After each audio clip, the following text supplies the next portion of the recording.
Hello दोस्तों, हमारे YouTube channel पे आप लोगों का स्वागत है। और अभी आप लोग के सामने उपस्थित हुए हैं, उसके पीछे मुख्य कारण है कि झारखंड में नियोजन नीति को लेकर बवाल। झारखंड में नियोजन नीति जो लागू थी उसको जो है कि तत्काल प्रभाव से हाईकोर्ट ने निरस्त कर दिया। और उसके बाद सरकार का जो कहना है कि इस मामले पर हम सुप्रीम कोर्ट जाएंगे। सुप्रीम कोर्ट इसलिए जाने का सरकार सोच रही है क्योंकि छात्रों को दिग्भ्रमित किया जाए, छात्रों को परेशान किया जाए और झारखंड में बहाली की कोई चीज जो है कि नहीं रह जाए। बहाली नाम की कोई भी चीज, कोई भी प्रक्रिया को अंतिम रूप नहीं दिया जा सके।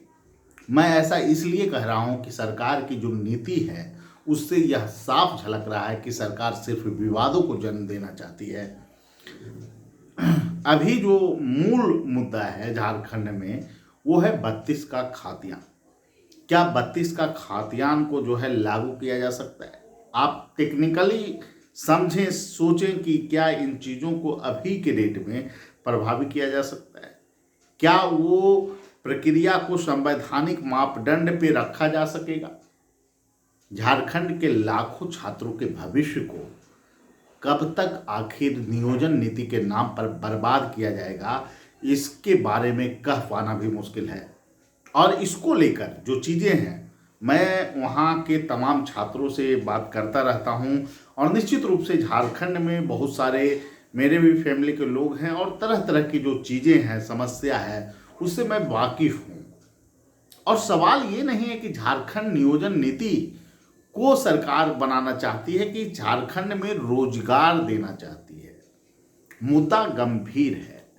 अब पिछले 7-8 सालों से झारखंड में नियोजन नीति जो है ज़्यादा महत्वपूर्ण हो गया है लोगों को रोजगार देने से। और यही कारण है कि झारखंड के युवा अभी सड़कों पर हैं और नारेबाजी कर रहे हैं। लेकिन इस आंदोलन को भटकाने में भी कुछ लोग लगे हुए हैं।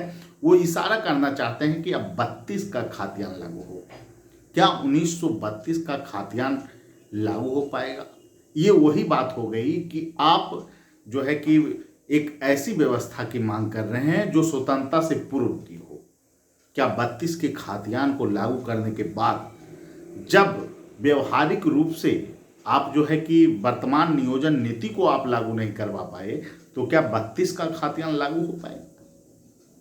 और झारखंड में अगर रोजगार मिलेगा तो क्या वहाँ के मूल वासियों को फायदा इसका नहीं मिलेगा, जबकि वहाँ के मूल लोगों को सबसे ज़्यादा आरक्षण प्राप्त है? क्या उनके सीटों में भी बाहरी लोग घुस जाएंगे? ये तमाम ऐसे मुद्दे हैं जिस पर युवाओं को सोचना होगा और तभी झारखंड में नियोजन की प्रक्रिया को आगे बढ़ाया जा सकता है, नियुक्ति की प्रक्रिया को आगे बढ़ाया जा सकता है। मैंने पहले भी कहा था कि झारखंड में पंचायती राज या नगर पालिका की वैकेंसी में 100% आरक्षण हो सकता है, लेकिन राज्य सरकार की सेवा में 100% आरक्षण नहीं हो सकता। और उसका जो है कि प्रमाण आप देख सकते हैं कि झारखंड में जो फैसले आए हैं, जो नियोजन नीति को जो हाईकोर्ट ने खारिज किया है, उसमें इस बात का भी उल्लेख है। झारखंड नियोजन नीति में जो है कि आपको जो चीज़ें कही गई थी उसमें हिंदी और इंग्लिश को जो है पूर्णतः जो है ऐसा करार दिया गया था कि उस राज्य की भाषा ही नहीं। और वहाँ भी हाई कोर्ट ने उस पर टिप्पणी की है और हिंदी और अंग्रेजी को शामिल करने की सलाह दी है। इन तरह से आप समझ सकते हैं कि आखिर झारखंड में चल क्या रहा है।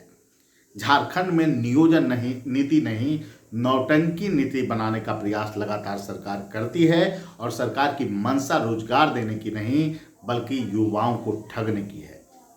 हेमंत सरकार रोजगार की वादे के साथ तो सत्ता में आई, लेकिन कोई ऐसा कार्य नहीं है जो कि प्रशंसा करने योग्य हो। और जो सरकार नियुक्ति वर्ष मनाने के लिए आई थी, वो सरकार अभी तक नौटंकी वर्ष ही मनाती आई है। झारखंड के युवा के भविष्य को क्या झारखंड के नेता समझते हैं?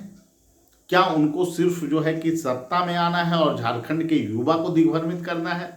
32 का खातियान किसके लिए? अगर 32 का खातियान रोजगार ही रोक देगा, वहाँ के युवाओं को रोजगार ही नहीं मिलेगा, तो क्या आप उस नियम को लागू करा पाएंगे परीक्षा प्रक्रिया में?